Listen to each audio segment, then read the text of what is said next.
Well, speaking of bosses, our next guest plays top Lieutenant Bumpy Johnson in one of Harlem's most infamous crime families. Here's a clip from Godfather of Harlem.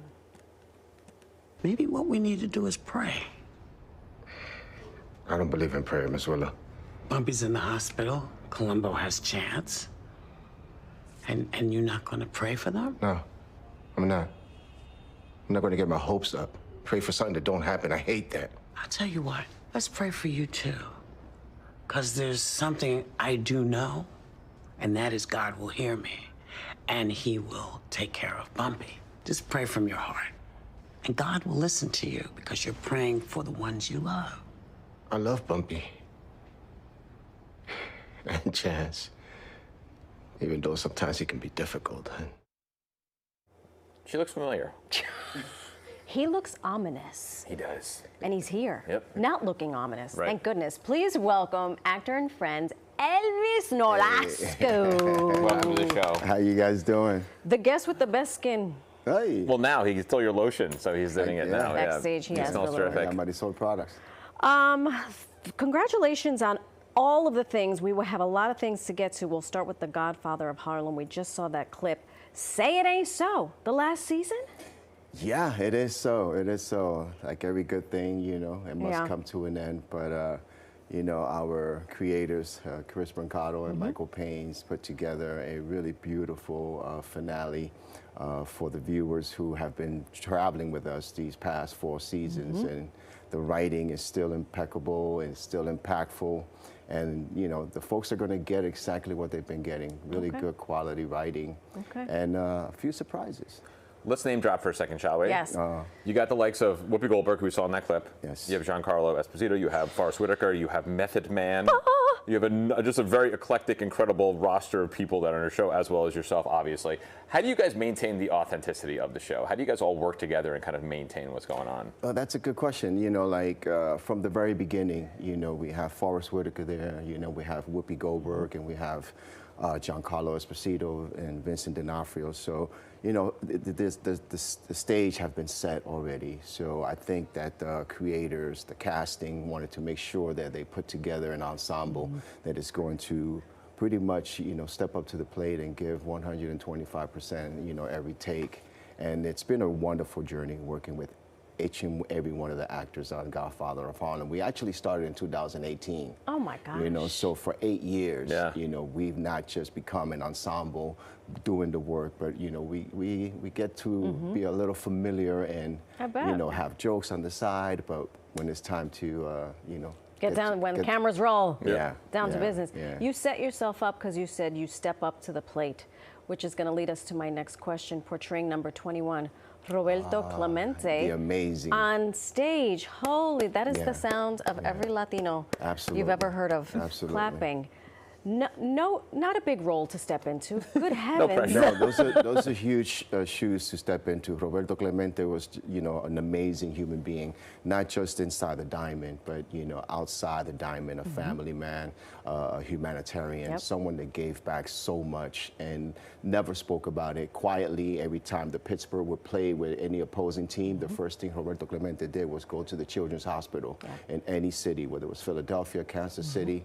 He would go to the Children's Hospital and he would spend time there talking to the kids, holding their hands, giving them hope. You know, so Roberto Clemente not only did that as a humanitarian, but also had to deal with a lot of the civil rights movement of the 50s and 60s. So he was very boisterous, you know, when it came to the treatment, not only of the African-American baseball players, but also the Afro Latino baseball players, because, you know, one of the amazing things that I love about Roberto Clemente is that a lot of what made him was his mother. You know, his mother and his father, Melchor.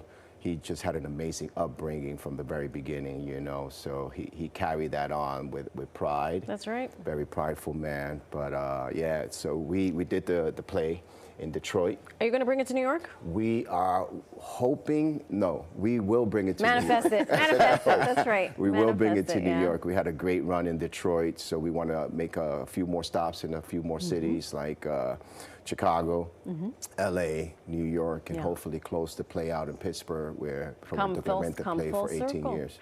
You mentioned his work as an Afro Latino. You are also very outspoken and an advocate for Afro Latinos in Hollywood. Is it still as challenging to find roles where you are not typecast? It's still challenging. I think there's still a lot more work to do, but you know, I think that right now we're in a space where we need to start creating. You know, a lot of projects, and I know a lot of folks who are writing. You know, I work with Eunice Levi's, you know, who we spoke about. I think she was here last time, and we just I just came from Philadelphia. We were shooting a project there, El Futuro Colmado.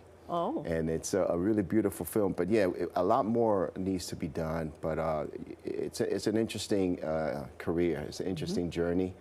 And we need a lot more work to do. Not a lot more work to be done. You have a huge event coming up next weekend, right? Celebrating the work of Afro Latinos in the arts. Is that correct? Yes, the Afro Latino Festival in Los Angeles, which is an amazing festival. I mean, when you talk about culture and when you talk about a setting where it's like a huge event where so many people come out to support. But you have, you know, folks there with their kiosk. You know, they have their cultural art things, you know, they're doing.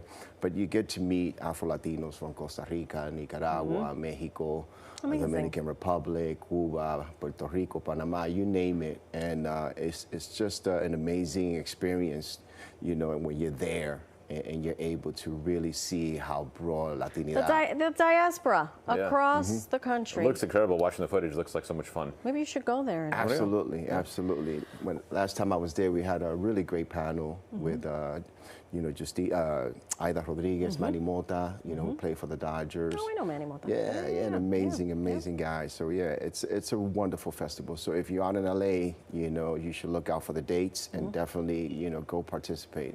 And you don't have to just be Latino, Afro-Latino. You can just go if you want to have fun. You just go have some fun. Have a time. A time to be had. Yeah. Elvis, we love having you here. Thank you for staying with us. Yeah.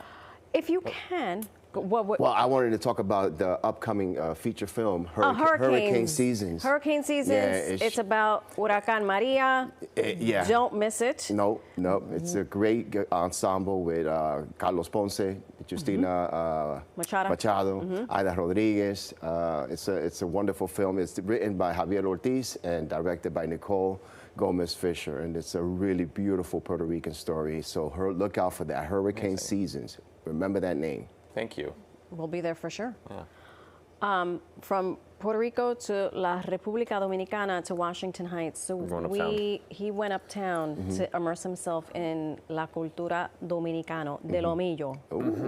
So maybe you can watch this piece and give him some pointers. Give me some pointers. All right. Next time, just go to El Malecón and just be like, oye, un mangú con los tres golpes. I am Mr. Mongo, you're going to see. But you got to say, con los tres golpes. You're going to see. Hey.